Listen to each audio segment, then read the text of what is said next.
शहजाद साहब, वैसे बता दें आपके साथ क्या हुआ है? आप आज थोड़ा मोहतात होके कर रहे हैं सर गुफ्तगू, या नहीं रोज़ की तरह बात हो रही होगी आपसे?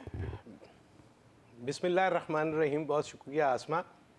मैं असल में इतनी देर से वो याद करने की कोशिश कर रहा था कि वज़ीर आज़म पाकिस्तान, हालांकि मुझे कभी याद नहीं आया, लेकिन आज मुझे बड़ी शिद्दत से वो याद आ रहे हैं। उन्होंने एक एहतजाज का एक कोई आवाज़, एक साउंड कोई थी, पता नहीं ऊ करके या कोई इस तरह की थी। मैं वो साउंड याद करने की कोशिश कर रहा हूँ, क्योंकि जो कुछ अब मंजूर हो गया है और सदर ममलकत ने जिस पे साइन किए हैं, उसके बाद वो सिर्फ यही रह गया है कि इसमें ऊ करने पर भी आपको 3 साल कैद और 20 लाख रुपए जुर्माना होगा। और मुझे अभी पता नहीं है, वैसे हो सकता है ऊ भी शामिल हो गया हो। मेरी बात सुनने के बाद अगर शामिल हो गया तो मैं बाकी दोस्तों से माफ़ी चाहता हूँ। लेकिन बात सिंपल सी है। अभी डॉक्टर साहब थोड़ा सा हुक्मरानों को डराने की कोशिश कर रहे थे कि जी आप अगर गुलाम बनाएंगे, लोगों पर पाबंदियाँ लगाएंगे तो ये हो जाएगा और वो हो जाएगा। आपके खिलाफ उठ खड़े होंगे बिल्कुल लोग। कोई फर्क नहीं पड़ता उनको।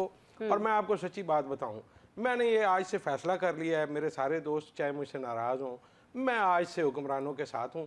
मैं उन लोगों के साथ हूं जिन्होंने ये कानून लाया है, और मेरी नज़र में ये कानून बहुत अच्छा है। इस कानून के खौफ से तो नहीं कह रहे आप शहजाद साहब? अगर डॉक्टर साहब ये कह रहे हैं कि इससे लोगों के अंदर कोई गुस्सा पैदा हो सकता है, कोई जज्बात पैदा हो सकते हैं जिसके नतीजे में कुछ अच्छा हो सकता है, तो मेरे ख्याल में फिर मुझे इस कोशिश का साथ देना चाहिए। अमल अंगेज़ के तौर पे इसको ज़्यादा तेज़ करना चाहिए, ताकि लोग जो हैं वो इतने गुस्से में आ जाएं कि इस हवाले से बात हो सके, वगरना अब बात करने की गुंजाइश नहीं है। और जिन मुआशरों में आप बड़े फ़ख्र से कहते हैं कि इस्लामी जमहूरिया पाकिस्तान, मैं सोच में पड़ गया हूँ कि हम इस्लामी हैं, क्या हम जमहूरी हैं?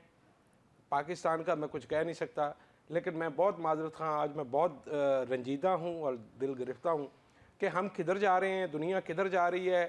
यहाँ पे वो जो एक्स का मालिक है वो कह रहा है कि मैं पूरी दुनिया को जो है वो इंटरनेट की फैसिलिटी देने जा रहा हूँ।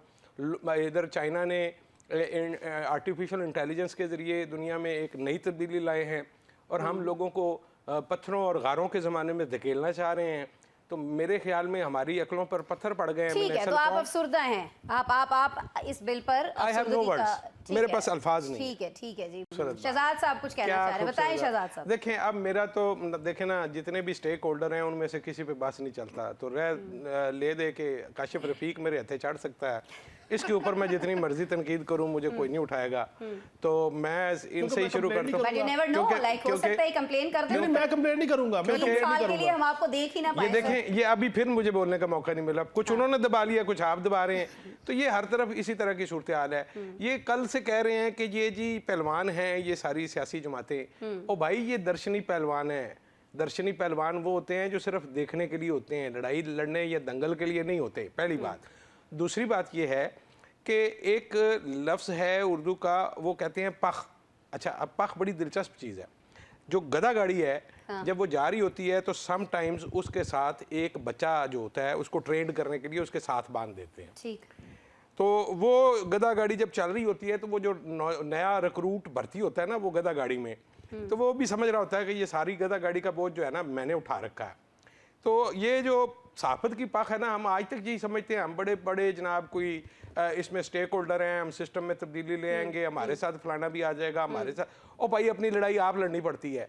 सिविल सोसाइटी कौन सी बार, मतलब इस वक्त बार के अंदर जितनी बड़ी तकसीम है, जितनी बड़ी तकसीम अदलिया के अंदर है, मुझे नहीं लगता कि हमें किसी और की तरफ देखना है, पहली बात।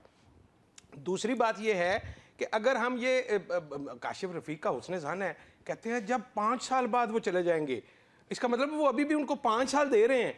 तो मैं तो कुछ नहीं कह सकता। अभी कह रहे हैं कि वो पिछले वाले की 1 साल में चली गई। इसको वो इतनी मोहब्बत करते हैं कि वो इतने जुल्म और सितम के बावजूद भी 5 साल दे रहे हैं। शहजाद साहब, कोई आप ही मेरी हेल्प करें, मुझे नहीं जाना सर अभी इधर। देखिए, मुझे तो आपके पैनल पे बिल्कुल भी ज़रा सा भरोसा नहीं है। ये जो मलक पी जिनके नाम पे पी करने की है, तो मेरे नज़दीक उस पर बात हमें नहीं करनी चाहिए।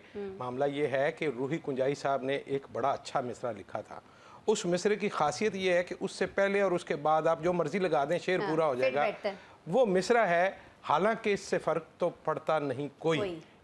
इससे कोई फ़र्क नहीं पड़ता। जो हमारे मुल्क की अशराफिया है, अल्लाह उनको ऊपर ऊंचे दर्जात में हमेशा रखे, उनको कोई नहीं पूछ सकता, ये अनटचेबल्स हैं। और मेरी बदकिस्मती, मेरे तो बचपन से ही मलक साहब जो हैं, मलक रियाज साहब, मैं उनका नाम ले सकता हूँ कि मेरे आइडियल हैं वो, तो मैं बन नहीं सकता। मेरी थोड़ी सी आप कमज़ोरी समझ लीजिए कि मैं उस रुतबे तक नहीं पहुंच पाया, लेकिन मेरी बड़ी ख्वाहिश है कि मैं किसी तरीके से बन पाता। लेकिन इससे फ़र्क कोई नहीं पड़ेगा। आपको अगर लगता है कि FIA कोई सीरियस एफर्ट करेगी, इससे कुछ होगा, मुझे नहीं लगता। और दूसरी बात यह है कि अगर ये बात किसी गवाही से मशरूत है, हाँ। तो वो नहीं होगा। उसकी वजह यह है कि वो जो मलक रियाज साहब हैं, अगर वो गवाही देंगे तो फिर पूरी देंगे या फिर बिल्कुल नहीं देंगे।